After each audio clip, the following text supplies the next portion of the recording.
Good afternoon. સોમાં આપનું સ્વાગત છે. માર્કેટ જો ત્રણ ઇન્ડેક્સ જે ઓપનિંગ થઈ એના પછી જે રિકવરી જોવા મળીને ડે હાઈ તરફ માર્કેટ નિફ્ટી 24,300 જે પણ ઓપનિંગ થયું હતું લાગતું હતું 200 તોડી નાખશે. ના, રિકવરી સારી નિફ્ટી જોવા મળી. એટલે આ સપ્તાહ જો ખાસ કરીને ત્રણ ઇન્ડેક્સ સેક્ટર કાં તો સ્ટોક સ્પેસિફિક સારી એવી રિકવરી અહીંયા જોવા મળી હતી. નિફ્ટી ઓવરઓલ જો 100 પોઈન્ટની મજબૂતી, બેંક નિફ્ટી બીજો જે સવારમાં થોડી સુસ્તી દેખાતી હતી કારણ કે 80-90 પોઈન્ટ આજુબાજુ મજબૂતી હતી. અત્યારે ફિલહાલ જો 250 પોઈન્ટ આજુબાજુ, એટલે સારી એવી રિકવરી ડે હાઈ તરફ ત્રણ ઇન્ડેક્સ કારોબાર કરી આજે. તો આ બધા વિશે વાતચીત કરીશું. શરૂઆત એરલાઇન્સની સાથે કરીશું. સપ્તાહના છેલ્લા દિવસે ભારતીય માર્કેટમાં જોવા મળી બંને તરફી કારોબાર બાદ નીચલા સ્તરથી સારી રિકવરી. નિફ્ટી નીચલા સ્તરથી 100 પોઈન્ટ રિકવર થઈને 24,300 નજીક કારોબાર, તો સેન્સેક્સમાં પણ 350 પોઈન્ટની મજબૂતી સાથે 78,300 પાર કારોબાર. બેંક નિફ્ટીમાં પણ મજબૂતી સાથે કારોબાર. બેંક નિફ્ટી નીચલા સ્તરથી 200 પોઈન્ટ રિકવર થઈને 56,300 નજીક કારોબાર. 14 સ્ટોકમાંથી 10 સ્ટોક પોઝિટિવ, તો માત્ર 4 સ્ટોક લાલ નિશાનમાં. IDFC, Kotak bank, HDFC bank green નિશાનમાં, તો સામે આઈસીઆઈસીઆઈ બેંક અને ઇન્ડસઇન્ડ બેંકમાં લાલ નિશાનમાં જોવા મળ્યો કારોબાર.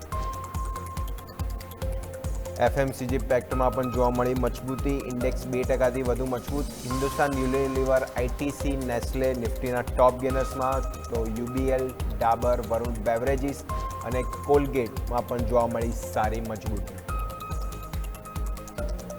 એનર્જી શેરોમાં પણ જોવા મળી સારી એનર્જી. એબીબી 2%ની મજબૂતી સાથે વાયદાના ટોપ ગેનર્સમાં, તો આઇનોક્સ વિન્ડ, સુફ્લોન, સીજી પાવરમાં પણ જોવા મળી મજબૂતી સાથે કારોબાર. વિપ્રોએ ચોથા ક્વાર્ટરમાં રજૂ કર્યા નબળા પરિણામ. કોન્સ્ટન્ટ કરન્સી અને આવકમાં નજીરો વધારો, તો ડોલર આવકમાં બી 0.6% વધારો. તે બાદ સ્ટોકમાં જોવા મળી નરમાશ, 2% ઘટાડો.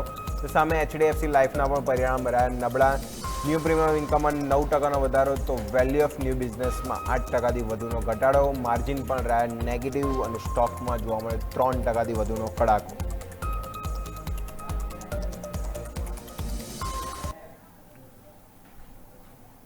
ટોટલ રિકવરી માર્કેટો સારી આપી છે. ઇન્ડેક્સ આજે કયું ખાસ પાર્ટિસિપેટ કરી રહ્યું છે ક્વિકલી આપણે નજર કરી લઈશું. ઇન્ડેક્સમાં જો ખાસ કરીને જોઈશું એફએમસીજી પેક્ટ ઓવરઓલ જો બહુ ટાઈમ પછી જ્યારે માર્કેટ તેજી બતાવતા જ્યારે એફએમસીજી પેક્ટ નહોતું, પણ ફાઇનલી જો એફએમસીજી પેક્ટ ક્યાંય ને ક્યાંય થોડું રંગ મૂળમાં આવવાનો ટ્રાય કર્યું છે. 2% આજુબાજુ index FMCG packed. Energy packed 1% આજુબાજુ. ઓઇલ એન્ડ ગેસ ઓવરઓલ જો અહીંયા બી સારી રિકવરી, કારણ કે જો ક્રૂડના પ્રાઇસ જો તો થોડા આ વીક સાપ્તાહિક આપણે જો સ્ટેબલ થતા જોવા મળે છે, જે $100 નીચે ખાસ કરીને જોવા મળે છે. સારી વસ્તુ છે. હવે આ વીક ફરીથી વાતચીત થવાની છે. હવે વાતચીત જો પોઝિટિવ થાય છે તો ફરીથી ક્રૂડમાં આપણને ઘટાડો જોવા મળશે, તો તેજીનો રંગ કન્ટિન્યુઅસ માર્કેટમાં જોવા મળી શકે છે. મિડ કેપ સ્મોલ કેપ બી ઇવન જો મજબૂતી ત્યાં પણ જોવા મળી હતી. શરૂઆતથી જો mid cap small cap Nifty negative open થયા હતા, પણ મિડ કેપ સ્મોલ કેપ છે જે મજબૂતી સાથે કારોબાર જોવા મળ્યો હતો. અન્ય ઓવરઓલ જોઈએ તો આજે ઘટાડો ક્યાં છે તો ખાસી જોઈશું પીએસયુ બેંક, એ બી ફ્લેટ છે, અને બાકી આઈટી પેક્ટ છે જે 0.5% આજુબાજુ ઘટાડો બતાવી રહ્યા છે. બાકી બધા જ સેક્ટર આપણે જોઈએ તો પોઝિટિવ સાથે જ કારોબાર જોવા મળી રહ્યો છે. તો થોડું વધુ વિગતવાર સમજે આપણી સાથે આપણે ગેસ્ટ જોડાઈ ગયા છે હેલ્થ માઇન્ડ સ્ટુડન્ટ છે સૃષ્ટિ મેંદીરીતા. તો સૃષ્ટિ મેડમ, પહેલાં તો ગુડ આફ્ટરનૂન, શોમાં સ્વાગત છે. સપ્તાહનો છેલ્લો દિવસ ઓપનિંગ થોડું નેગેટિવ કર્યું હતું ગિફ્ટ નિફ્ટી પ્રમાણે, પણ રિકવરી બાઉન્સ બેક સારો જોવા મળ્યો. 300 આજુબાજુ ગયા, પણ 300 ક્યાં ને ક્યાં જો થોડું હડલ બની રહ્યું છે. અત્યારે બી રિસેન્ટલી જો 300 એકદમથી જ આપણને ઘટાડો જોવા મળ્યો. 300 ક્યાં ને ક્યાં હડલ બની રહ્યું છે. પણ બેંક નિફ્ટી હું ખાસ કરીને વાત કરીશ, કારણ કે બેંક નિફ્ટી જો ક્યાં ને ક્યાં 57,100 આજુબાજુ લેવલ ક્રોસ કરે તો વીકલી અને ડેલી ચેન્ડલમાં જે ગેપ છે જે 57,700 સુધી જોવા મળશે. તો હજી બી બેંક નિફ્ટી માટે તો મજબૂત આગળ પ્રયાસ છે, પણ નિફ્ટી શું અહીંયાથી સપોર્ટ કરતું જોવા મળશે સૃષ્ટિ મેડમ? ગુડ આફ્ટરનૂન અજય, બધા દર્શકોને બી ગુડ આફ્ટરનૂન. નિફ્ટીની પહેલા વાત કરીએ તો તમે જેમ વાત કરી કે 24,300 થી એક રેઝિસ્ટન્સ દેખાઈ રહ્યો છે અને ત્યાંથી જે પુલબેક આપણને દેખાઈ રહ્યો છે. આજે બી જે હાઈ હતો એ 24,300 ની નજીક હતો. એટલે ઓવરઓલ લાગી રહ્યું છે કે 24,300 થી 24,400 નો એક ઝોન છે જે એક ખાસો રેઝિસ્ટન્સ ઝોન તરીકે કામ કરી રહ્યું છે નિફ્ટીમાં. બટ એવું લાગી રહ્યું છે કે બહુ ફોલ કે બહુ નેગેટિવ ઇન્ડેક્સ લેવલ પર જવાની શક્યતા ઓછી લાગી રહી છે. 24,100 નો લેવલ છે જે મને લાગી રહ્યો છે ઇમિડિયેટ સપોર્ટ છે, અને ત્યાંથી જ નિફ્ટી સપોર્ટ લઈને પાછું એક આપણને અપસાઇડ આપી શકે છે એવું લાગી રહ્યું છે. એટલે 24,100 થી 24,300 અને 400 નો ઝોન એ આપણે ખાસ રેન્જ તરીકે ધ્યાનમાં રાખવું જોઈએ. બેંક નિફ્ટીમાં નિફ્ટી કરતાં એક વધારે પોઝિટિવ મૂવ થઈ શકે છે આગળ એવું લાગી રહ્યું છે. જે એક તમે બી વાત કરી 57,100નો સોરી 56,100નો જે લેવલ છે એ ક્રોસ કર્યો છે અને ત્યાં જ 3 દિવસથી બી એક સપોર્ટ તરીકે કામ કરી રહ્યું છે. તો અહીંયા લાગે છે કે એક સારો સપોર્ટ બની ગયો છે બેંક નિફ્ટીમાં અને અહીંયાથી એક આપણે અપસાઇડ મોમેન્ટમ શરૂ થઈ ગઈ હોય એવું લાગી રહ્યું છે. રેઝિસ્ટન્સ ની વાત કરીએ તો મને 57,000નો લેવલ છે જે એક રેઝિસ્ટન્સ તરીકે કામ કરી રહ્યો છે એવું લાગે છે. જે આપણે તમે બી વાત કરી કે 57,000 અને 57,500નો એક ગેપનો ઝોન છે. ત્યાં થોડી મને લાગે છે એક રૂકાવટ આવી શકે છે. બટ એક અપસાઇડ નિફ્ટી બેંકમાં બી હવે એક રિકવરી દેખાશે એવું લાગી રહ્યું છે. તો ઇન્ડેક્સ સ્પેસિફિક સિનારીઓ રિકવરીના મૂડમાં માર્કેટ ફિલહાલ જોવા મળ્યા છે. નિફ્ટી વાત કરીએ, બેંક નિફ્ટી 24,000 ઉપર છે, ક્લોઝિંગ આપે છે 24,100 આજુબાજુ. જેમ મેડમ એવી વાત કરી, સપોર્ટ છે એના ઉપર છે, ત્યાં સુધી સારી બુલિશ સાઈડ જ વ્યૂ રાખવો જોઈએ ઇન્ડેક્સ સ્પેસિફિક. કારણ કે જો આજે બી થોડા નેગેટિવ નરમાશ બતાવી, પણ જો રિકવરી એ જ સ્પીડે ખાસ કરીને જોવા મળી. એટલે હવે જો ગ્લોબલ સિનારીઓ જે પણ હજી છે સેન્ટિમેન્ટ, પણ માર્કેટ ક્યાંને ક્યાં જો થોડું અવોઇડ કરવાનું ટ્રાય કર્યું છે. ક્રૂડની પ્રાઇસ બી જો $98-99 આજુબાજુ છે, પણ ક્યાંને ક્યાંય અવોઇડ કરીને માર્કેટ સેન્ટિમેન્ટ પોઝિટિવ સાઈડ જ જોવા મળે છે. એ જો જે માર્ચમાં જે રીતે પડ્યા હતા અને એપ્રિલમાં જે પ્રમાણે રિકવરી જોવા મળે છે ખાસ કરીને ઇન્ડેક્સ અને સેક્ટરલ ઇન્ડેક્સમાં, એ પ્રમાણે સિનારીઓ જો ક્યાંને ક્યાંય થોડું યુદ્ધ વિરામ અને સેન્ટિમેન્ટ પોઝિટિવ થતા ખાસ કરીને જોવા મળ્યા છે. તો ક્વિકલી અહીંયા જો લેવલ સ્પેસિફિક વાત કરીએ તો 24,100 સપોર્ટ, ઉપરની તરફ 24,300 અને 400 રેजिस्टન્સ તરીકે રાખીશું. અને બેંક નિફ્ટી બી 56,100 આજુબાજુ સારો સપોર્ટ છે. ઉપરની તરફ 56,500, 57,000 ક્યાંને ક્યાં હર્ડલ બને છે એ ક્રોસ થાય છે તો બેંક નિફ્ટી હજી ચાન્સીસ છે કે બીજા 500 પોઈન્ટની મુવમેન્ટ જે ગેપ છે ફિલ થતો જોવા મળશે, પણ એના માટે 57,000 તરફ જવું બહુ જરૂરી છે. એના માટે હજી દૂર છે. હવે ક્યાં આ સપ્તાહ પૂરો થતો જોવા મળે છે કે નેક્સ્ટ સપ્તાહ માટે જો બેંક નિફ્ટી હજી બી તેજી કન્ટિન્યુઅસ જોવા મળે છે, એક સારી વસ્તુ ઇન્ડેક્સ માટે ખાસ કરીને જોવાનું બનશે. નેક્સ્ટ દર્શકોના સવાલ તરફ જઈએ તો પહેલો સવાલ ક્વિકલી લઈ લે તો યશવીજીનો સવાલ છે પીબી ફિનટેક ઉપર, પોલિસી બજાર. પીબી ફિનટેક આજે આપણે સવારે જ આ શોમાં વાત કરી હતી. ઇન્ટ્રાડે ગેમમાં પીબી ફિનટેક આપણે જે લીધો હતો કે સારું રિવર્સલ નીચલા સ્તરથી અને બ્રેકઆઉટ જોવા મળ્યું છે. ફેબ્રુઆરીથી લઈને એપ્રિલ જે એક રેન્જમાં ચાલ્યો હતો, ફાઇનલી બ્રેકઆઉટ 4.5%ની મજબૂતી, 1600 ને પાર, 1620 આજુબાજુ. તો 1620 એમની 25ની બાઇંગ છે, ન્યૂ ક્વોન્ટિટી છે, એમની બાઇંગ પ્રાઇસ આજુબાજુ આવી ગયો છે. એટલે હવે આ લેવલે એક વખત એક્ઝિટ લેવું જોઈએ કે પછી હવે ક્વોન્ટિટી જેમ રિવર્સલ જોવા મળી છે તો આગળ બાઉન્સબેક જોવા મળી શકે છે. તો પોલિસી બજાર, સૃષ્ટિ મેડમ, બાઇંગ પ્રાઇસ આજુબાજુ હવે આવીને ઊભો રહી ગયો છે. એક્ઝિટની સલાહ બનશે કે હજી બી આગળ ઓપોર્ચ્યુનિટી છે કે અહીંયાથી આગળ લેવલ જોવા મળશે પીબી ફિનટેક? પીબી ફિનટેકમાં એક સારી રિકવરી આપણે લાસ્ટ બે ટ્રેડિંગ સેશનમાં જોઈ રહ્યા છે. આજે બી સ્ટોક ઓલમોસ્ટ 5% પ્લસ છે અને વોલ્યુમ સાથે હાયર લોનો ફોર્મેશન દેખાઈ રહ્યું છે ચાર્ટમાં. એટલે અહીંયાથી મને લાગે છે એક રિવર્સલ સ્ટોકમાં આવી રહ્યું છે અને ડેફિનેટલી હોલ્ડ કરવું જોઈએ આ સ્ટોક. 1625ની બાઇંગ છે જે હમણાં સ્ટોક ટ્રેડ બી એની નજીક જ કરી રહ્યો છે. તો મને લાગે છે અહીંયા એક હોલ્ડ કરવું જોઈએ. સ્ટોપ લોસ આપણે એક રાખી શકીએ છીએ અરાઉન્ડ 1580ના લેવલ્સ ઉપર. 1580ના લેવલનું સ્ટોપ લોસ રાખીને અહીંયાથી હોલ્ડ કરવાની મારી પીબી ફિનટેકમાં સલાહ રહેશે. કે તો વાત થઈ ગઈ પીબી ફિનટેક 1580ના એસએલ.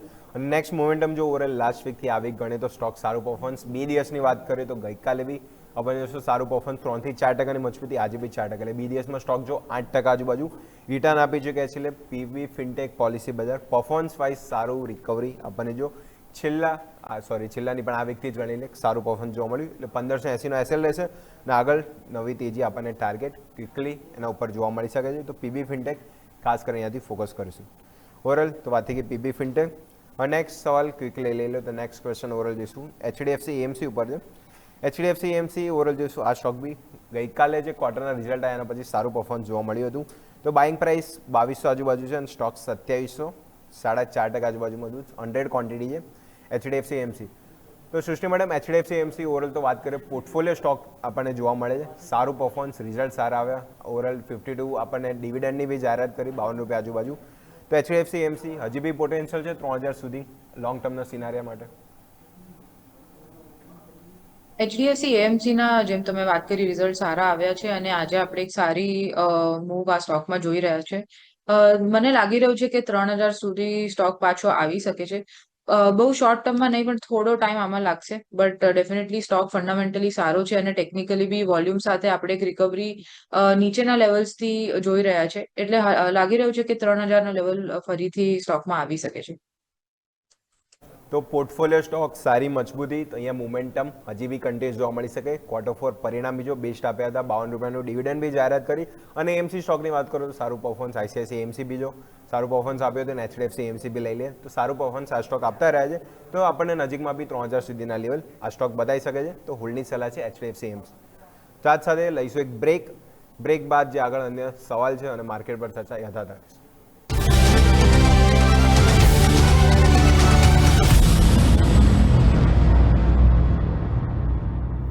તો બ્રેક બાદ આપનું સ્વાગત છે. તો બ્રેક પહેલાં આપણે ઓરલ ક્વેશ્ચનો ડિસ્કસ કરી રહ્યા હતા, જે ખાસ કરીને આપણે દર્શકોએ મોકલ્યા હતા. નેક્સ્ટ સવાલ બી ખાસ કરીને છે, પણ ક્વિકલી એક માર્કેટ ઉપર નજર કરી લઈએ. ફરીથી 24,300 તરફ પહેલ બનાવી રહ્યા છે. ક્લોઝિંગ આજનું મહત્વનું રહેશે. વીકલી ક્લોઝિંગ તરફ આજે આગળ વધી રહ્યા છે. નો ડાઉટ સપ્તાહ બહુ જ બેસ્ટ આપણને જો ભારતીય માર્કેટ માટે જોવા મળ્યું હતું. ઇન્ડેક્સ માટે કહીએ, સેક્ટર માટે કહીએ, કાં તો સ્ટોક માટે કહીએ, ઓવરઓલ દર્શકોના પોર્ટફોલિયો માટે બી કહીએ તો ક્યાંય ને ક્યાંય થોડી રિલીફ આ સપ્તાહ ક્યાંય ને ક્યાંય માર્કેટે જોવા મળી છે. સેન્ટિમેન્ટ બી થોડા હળવા થતા જોવા મળે છે. ક્રૂડની પ્રાઇસ બી જે પણ ડાઉન થતી જોવા મળી, એના લીધે જો માર્કેટ સિનારીઓમાં જો સારી રિકવરી અને એ જ રિકવરી આપણને જો ઇન્ડેક્સ સ્પેસિફિક ખાસ કરીને જોવા મળી હતી. તો ઓવરઓલ સિનારીઓ સારો છે. માર્કેટ જો પરફોર્મન્સ વાઇઝ જો સારું બેટર પરફોર્મન્સ કરી રહ્યા છે. ઓવરઓલ રિકવરી વાત કરીએ તો નિફ્ટી જેના નીચલા લેવલ વાત કરીએ 22,000 જે 100ના હતા લેવલ, ત્યાંથી જો 24,200 લેવલ જોઈશું. 8% વધારે રિકવરી આપણે માર્ચ મહિનામાં જે ઘટ્યા હતા અને એપ્રિલ જે અડધો મહિનો હજી આપણે પૂરો કર્યો છે, એટલી શાર્પ રિકવરી આપણને ઇન્ડેક્સમાં જોવા મળી હતી. એટલે સેન્ટિમેન્ટ ક્યાંય ને ક્યાંય જો રિકવર આપણને થવાના ચાન્સીસ ફિલહાલ તો જોવા મળી રહ્યા છે. તો ઓવરઓલ વાત થઈ ગઈ માર્કેટની. થોડા સવાલ આપણે નેક્સ્ટ લઈ લઈએ. તો નેક્સ્ટ સવાલ છે અનેરીજીનો કેપિટલ માર્કેટ થીમ એન્જલ 1 ઉપર. એન્જલ 1 ઓવરઓલ જોઈશું ની બાઇંગ પ્રાઇસ છે 250 આસપાસ, કરેક્ટ કરશું 250 બાઇંગ પ્રાઇસ છે. 200 ક્વોન્ટિટી છે અને સ્ટોક ફિલહાલ જો 300 આજુબાજુ. આજે Q4 જે પરિણામ આવ્યા અને પરિણામ પછી સ્ટોકનું પરફોર્મન્સ 325 અને જોઈશું 328 52 હાઈ નજીક સ્ટોક કારોબાર જોવા મળી રહ્યો છે. તો સૃષ્ટિ મેડમ એન્જલ 1 ઓરલ જોઈશું આપણે આ મહિનાની વાત કરીએ એપ્રિલ મહિનો તો 32% વધારે રિટર્ન, એટલે સારી એવી રિકવરી કેપિટલ માર્કેટથી ખાસ કરી એન્જલ 1. તો મેસિવ પ્રોફિટમાં છે. 250 બાઇંગ 300 આજુબાજુ સ્ટોક ચાલી રહ્યો છે. તો 952 હાઈ તરફની પહેલ હવે એન્જલ 1 અહીંયાથી બતાવશે કે થોડું પછી હડલ 300 આજુબાજુ જોવા મળશે. સૃષ્ટિ મેડમ એન્જલ વનમાં એક તમે વાત કરી એમ 300 લેવલ પર મને એક હર્ડલ દેખાઈ રહ્યું છે. અહીંયા આપણે કાલે બી ત્યાંથી જ એક રેઝિસ્ટન્સ જોયું હતું કાલના ટ્રેડિંગ સેશનમાં બી, અને આજે બી એવું લાગી રહ્યું છે કે સ્ટોક ઉપર જતા સ્ટોકે સારો હાઈ બનાવ્યો છે 305 નો, પણ પાછો 300 લેવલ પર હવે રિટ્રેસ કરી રહ્યું છે. તો 300 ઉપર જો ક્લોઝિંગ આવે તો આમાં એક પોઝિટિવ મૂવ હજી રહેશે એવું લાગી રહ્યું છે. જો 300 ની નીચે ક્લોઝિંગ આપે તો અહીંયા એક પાર્શિયલ પ્રોફિટ બુકિંગ ઇન્વેસ્ટર કરી શકે છે એ લાગી રહ્યું છે. તો 300નું લેવલ મહત્વનું છે, કારણ કે જો મલ્ટિપલ ટાઈમ ત્યાંથી રિજેક્શન લાસ્ટ ટ્રેડિંગ સેશનમાં આજે બી જો 300-305ના હાઈ પાડ્યા. અત્યારે ફિલહાલ જો થોડોક કોલેપ્સિંગ 300ની નીચે એન્જલ 1. નો ડાઉટ Q4 પરિણામ સારા આવે છે. જે સમાચાર વચ્ચે આવે તે 2 દિવસ પહેલાં જ આપણે ડિસ્કસ કર્યું હતું કે એક્ટિવ ટ્રેડર્સ છે 35,000 એક્ટિવ ટ્રેડર્સ, એમાં ખાસ કરીને પહેલા નંબરે 0 હતા, સેકન્ડ એન્જલ 1 આવતું હતું. એ એક્ટિવ ટ્રેડર્સ કંપનીએ ગુમાવે છે, પણ કંપનીના રિઝલ્ટ પર ખાસ એટલી ઇમ્પેક્ટ જોવા નથી મળી. રિઝલ્ટ સુપર જોવા મળે, આવક, નફો, રેવન્યુ, ઓવરઓલ જે ટોટલ એમના કસ્ટમરની સંખ્યામાં બીજો સારો વધારો જોવા મળે છે. તો પરફોર્મન્સ વાઇઝ જો આંકડા તો સારા છે, એનું જ જો 300 પાર ફરીથી 52 હાઈની નજીક સ્ટોક જવાની પહેલ જોવા મળી રહી છે. તો ક્યાંય ને ક્યાંય સ્ટોક જોશો મજબૂતી સાઈડ ફિલહાલ છે. તો 300 લેવલ ખાસ કરીને ફોકસ કરે, જોઈ લેવલ આજુબાજુ ફરીથી રિજેક્શન જોવા મળે છે તો પાર્શિયલ પ્રોફિટ બુકિંગની સલાહ બનશે અને બાકીની ક્વોન્ટિટી હોલ્ડ કરી શકે છે. તો કેપિટલ માર્કેટથી એન્જલ 1 ખાસ કરીને હોલ્ડની સલાહ આ લેવલે છે, ખાસ કરીને ફોકસ કરીશું. નેક્સ્ટ ઓરલ ક્વેશ્ચન તરફ જઈએ તો નેક્સ્ટ ક્વેશ્ચન આપણે લઈ લઈએ. તો નેક્સ્ટ ક્વેશ્ચન આપણી પાસે છે સિમરનજીનો RVNL રેલવે થીમ. RVNL ઓરલ રેલવે થીમ બી જો ક્યાંય ને ક્યાંય આ પટરી પણ જો ક્યાંય ને ક્યાંય પટરી પર ચડતા રેલવે થીમ ખાસ કરીને જોવા મળી છે. RVNL ફાઇનલી આ સપ્તાહનું રિટર્ન 10% ઉપર રિવર્સલ. અહીંયા બી જો 260 આજુબાજુથી શાર્પ રિકવરી 300 પાર. આજે બી જો 3% આજુબાજુ મજબૂતી. ગઈકાલે બી સ્ટોક 4% ચાલ્યો હતો. એટલે મજબૂતી સાઈડ રિકવરી રેલવે થીમ પટરી પર આવી રહી છે. તો સૃષ્ટિ મેડમ RVNL સવાલ આપણે જોઈએ તો 376 બાઇંગ પ્રાઇસ હજી બી ખાસું ઉપરના લેવલે છે, 70 રૂપિયા આજુબાજુ પ્રતિ શેર લોસમાં છે. 300 ક્વોન્ટિટી છે, 303 આજુબાજુ આવી રહ્યો છે. તો 370 તરફની પહેલ જોવા મળશે કે પછી હજી બી સ્ટોક વેટ એન્ડ વોચ હજી આપણને આરવીએનએલ અહીંયાથી કરીની મુવમેન્ટ આપશે? આરવીએનએલમાં મને ચાર્ટ પ્રમાણે લાગી રહ્યું છે કે એક રિવર્સલ બની રહી છે. પણ સ્ટોક જે 300 ના ઉપર સસ્ટેન કરવું જોઈતું હતું એ નથી 303 ના લેવલ પર છે. 310 ના લેવલ પર આજે બી આપણે એક રેઝિસ્ટન્સ જોઈ રહ્યા છે, અને આ એક ઝોન છે 300 થી 310 નો, જે એક મલ્ટિપલ સપોર્ટ રેઝિસ્ટન્સ ઝોન તરીકે કામ કરી રહ્યું છે.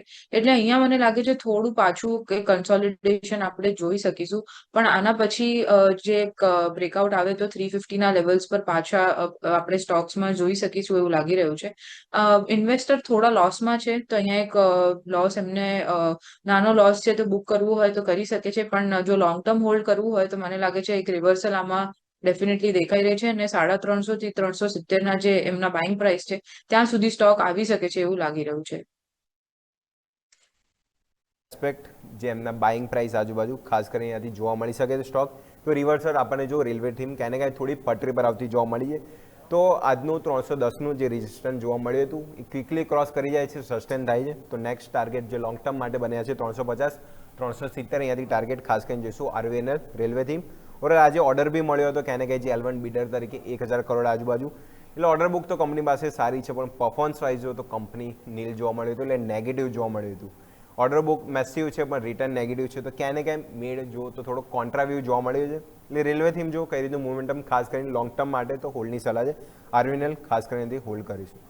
હવે નેક્સ્ટ સવાલ તરફ જઈએ તો નેક્સ્ટ થીમ જે જાનકીજીનો સવાલ છે મેચડોગ ઉપર. 2460 90 ક્વોન્ટિટી બાય કરીને સ્ટોક 1% મજબૂતી, 26 આજુબાજુ કારોબાર મચડોગ.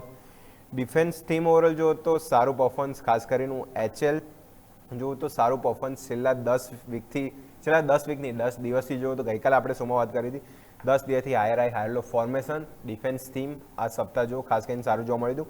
આજે બી સેક્ટર જોઈએ તો 1% મજબૂત છે. તો મચડોગ 1% આજુબાજુ 2600 રૂપિયા આજુબાજુ પહેલ કર્યો છે.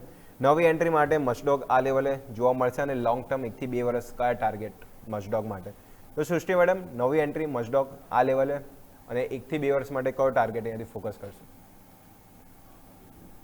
મઝગાંવ ડોકમાં આપણે એક ફોલિંગ ટ્રેન્ડ લાઇન બ્રેકઆઉટ જોઈ શકીએ છીએ, અને ડેલીના ટાઈમ ફ્રેમમાં એક 20 અને 50 EMA નો ક્રોસઓવર બી પોઝિટિવ ક્રોસઓવર દેખાઈ રહ્યું છે. જે ચાર્ટ પેટર્ન છે એ પ્રમાણે લાગી રહ્યું છે કે સ્ટોક એક સારી રિકવરી કરી રહ્યો છે, અને જે એના નીચેના લેવલ્સ હતા 2100 ની નજીક, ત્યાંથી 2600 ના લેવલ્સ હવે આપણે જોઈ શકીએ છીએ. અહીંયા થોડું એક રેઝિસ્ટન્સ લાગી રહ્યું છે 2620 ના નજીક, એટલે ત્યાં થોડું એક કન્સોલિડેશન કે આપણે પુલબેક જોઈ શકીશું. પણ લોંગ ટર્મ માટે ચાર્ટ પેટર્ન પ્રમાણે એવું લાગી રહ્યું છે કે આપણે ફરીથી જે 3000 સુધીના લેવલ્સ હતા એ 1 થી 2 વર્ષમાં આપણે જોઈ શકીશું. અને આ જે ડિફેન્સની થીમ છે એ પ્રમાણે બી એક સ્ટોકને એક પુશ ડેફિનેટલી મળશે, એટલે હોલ્ડ કરવું જોઈએ, અને 3000 ના લેવલ ફરીથી આપણે જોઈ શકીશું એવું લાગી રહ્યું છે. તો ડિફેન્સ થીમ આઉટ પરફોર્મ અહીંયા જોવા મળી રહ્યું છે છેલ્લા 2 વીકથી. જોઈએ ડિફેન્સ થીમ ખાસ કરીને જો સ્ટોક બી જો સારું આપણને બાઉન્સ બેક રિકવરી જોવા મળી છે, એટલે ડિફેન્સ થીમ ડિફેન્સિવ કામકાજ ફિલહાલ તો માર્કેટમાં જોવા મળી છે. સારું મેસિવ રિટર્ન લાસ્ટ વીકથી આ વીક જુઓ તો સારું પરફોર્મન્સ. ઓરલ HL, મચડોગ, કોચિન શિપયાર્ડ બી જો આજે બી જો સારા એવા લોંગ આ બધા સ્ટોકમાં બન્યા છે. HL નો ડાઉટ સારી તેજી બાદ આજે થોડું નરમાશ જોવા મળી છે. બાકી ડિફેન્સ ઓવરઓલ પેક જો તો સારી મજબૂતી જોવા મળી છે. તો મચડોગ જેમ 1 થી 2 વર્ષનો વ્યૂ છે તો 3000 ને પાર ટાર્ગેટ આપણને ખાસ કરીને જોવા મળી શકે છે. 2620નું ઓર્ડર ક્રોસ કરે છે તો નેક્સ્ટ ટાર્ગેટ લોંગ ટર્મ અહીંયા બન્યા છે 3000, તો ખાસ કરીને મેચડોગ હોલ્ડની સલાહ છે. નેક્સ્ટ લાસ્ટ સવાલ ક્વિકલી લઈ લે તો લાસ્ટ ક્વેશ્ચન બ્લુ સ્ટાર ઉપર હેલી જીકાય 1660 આજુબાજુ બાય છે, 90 ક્વોન્ટિટી છે. સ્ટોક ફિલહાલ જો આજે ફાઇનલી થોડું પ્રોફિટ બુકિંગ જોવા મળ્યું 1847 આજુબાજુ, फ्लैट कारोबार है. तो सृष्टि मैडम ब्लू स्टार अभी नई प्रोडक्ट भी लॉन्च करे तो अभी ये लेवल पे ब्लू स्टार के स्टॉक खरीदे એટલે સ્ટોક ખરીદવા જોઈએ કે એસી ખરીદવું જોઈએ એ બી પૂછી રહ્યા છે. એટલે નવા એન્ટ્રી આ લેવલે બની રહી છે અને બ્લુ સ્ટાર 1 વર્ષનો વ્યૂ છે. બાઇંગ પ્રાઇસથી તો સારો ઉપર ચાલી રહ્યો છે 1660 1846, તો 1 વર્ષનો વ્યૂ કઈ રીતના બ્લુ સ્ટારને જોઈશે? બ્લુ સ્ટારમાં જે હમણાં આપણે સિઝન પ્રમાણે સમર સિઝનની બી ડિમાન્ડ વધી રહી છે અને આગળ બી આપણે જે ડેટા સેન્ટરની થીમ છે એમાં બ્લુ સ્ટારનો સ્ટોક ખાસો ડિમાન્ડમાં રહેશે એવું મને લાગી રહ્યું છે કારણ કે કુલિંગ સિસ્ટમ સપ્લાયર છે. તો blue star as a company fundamentally સારી છે અને મને લાગે છે આગળ ગ્રોથ બી કંપનીની સારી રહેશે. અને ટેકનિકલી વાત કરીએ તો સ્ટોક સારો વધી ગયો છે. લાસ્ટ વીક બી આપણે એક સારી તેજી સ્ટોકમાં જોઈ રહ્યા છે. અહીંયાથી મને લાગે છે કે આપણે હોલ્ડ કરવું જોઈએ, ઇન્વેસ્ટરે હોલ્ડ કરવું જોઈએ અને એક આપણે કન્સોલિડેશન આમાં જોઈ શકીશું થોડા ટાઈમ માટે પણ અહીંયાથી એક બાઇંગ ઓપોર્ચ્યુનિટી કરીએ તો બાઇંગ ઓપોર્ચ્યુનિટી તરીકે જોઈએ તો લોંગ ટર્મ માટે સ્ટોક સારો છે કારણ કે ફંડામેન્ટલી સારો છે અને સેક્ટર વાઇઝ બી અને ડેટા સેન્ટર થીમ વાઇઝ જોઈએ તો ખાસી ડિમાન્ડ સ્ટોકમાં આપણને દેખાશે. ટેકનિકલી મને લાગે છે કે 2000 સુધી શોર્ટ ટર્મમાં સ્ટોક આવી શકે છે અને લોંગ ટર્મની એકથી 2 વર્ષની વાત કરીએ તો લોંગ ટર્મમાં મને લાગે છે કે પાછા જે એના ઓલ ટાઈમ હાઈના લેવલ્સ હતા 2400ની નજીક ત્યાં બી મને લાગે છે કે સ્ટોક આવી શકે છે. તો શોર્ટ ટર્મ લોંગ ટર્મ બંને ટાર્ગેટ. શોર્ટ ટર્મ આપણે જોઈએ તો 6 થી 1 મહિનામાં 2000 અને એના ઉપર બી જો હજી ઇન્વેસ્ટર જો હજી ત્યાં બાય એટલે ક્વોન્ટિટી હોલ્ડ કરી શકે તો 2400 જે ઓલ ટાઈમ હાઈ તો ત્યાં સુધી એટલે સમર સિઝન બ્લુ સ્ટારમાં ખાસ કરીને કુલિંગ જોવા મળી શકે છે અને કંપનીએ જો નવા પ્રોડક્ટ બી ખાસ કરીને જે લોન્ચ કર્યા છે એની બી ઇમ્પેક્ટ ક્યાંને ક્યાં સ્ટોકમાં જોવા મળી હતી. સારી રેલી બાદ આજે થોડી નરમાશ સ્ટોકમાં જોવા મળી છે પણ 2400 સુધીના ટાર્ગેટ બ્લુ સ્ટાર ખાસ કરીને ત્યાંથી હોલ્ડ કરીશું. તો સૃષ્ટિ મેડમ આ સાથે સમય થઈ ગયો છે રજા લેવાનો. તો જેટલા બી સ્ટોક ડિસ્કસ કર્યા આપના ડિસ્ક્લેમર. આજે આપણે ઘણા બધા સ્ટોક ડિસ્કસ કર્યા એમાંથી મારા અંગત પોર્ટફોલિયોમાં કોઈ સ્ટોક નથી. ક્લાયન્ટ સાથે જરૂરથી વાત થઈ હોઈ શકે છે. મને શોમાં ઇન્વાઇટ કરવા બદલ ખૂબ ખૂબ આભાર. ધન્યવાદ સૃષ્ટિ મેડમ શોમાં જોડવા માટે. તો ઓવરઓલ જે ક્વેશ્ચન ડિસ્કસ કર્યા દર્શકોને આવેલા 1 બાય 1 આપણે આન્સર લેવાનો ટ્રાય કર્યો તો બધા જ લેવલ ખાસ કરીને ફોકસ કરશું અને બીજા સવાલ બી ખાસ કરીને વાતચીત કરવાની છે જે નેક્સ્ટમાં વાતચીત કરીશું. તો સમય થઈ ગયો છે બ્રેકનો. બ્રેક લઈશું. બ્રેક બાદ માર્કેટ પર ચર્ચા. માર્કેટ જોજો ક્યાંને ક્યાં રિકવરી આપી દીધી છે પણ જે દર્શકોના સવાલ છે એમાં બી ક્યાંને ક્યાં થોડું રિકવરી લેવાનો ટ્રાય કરીએ એક બ્રેક બાદ.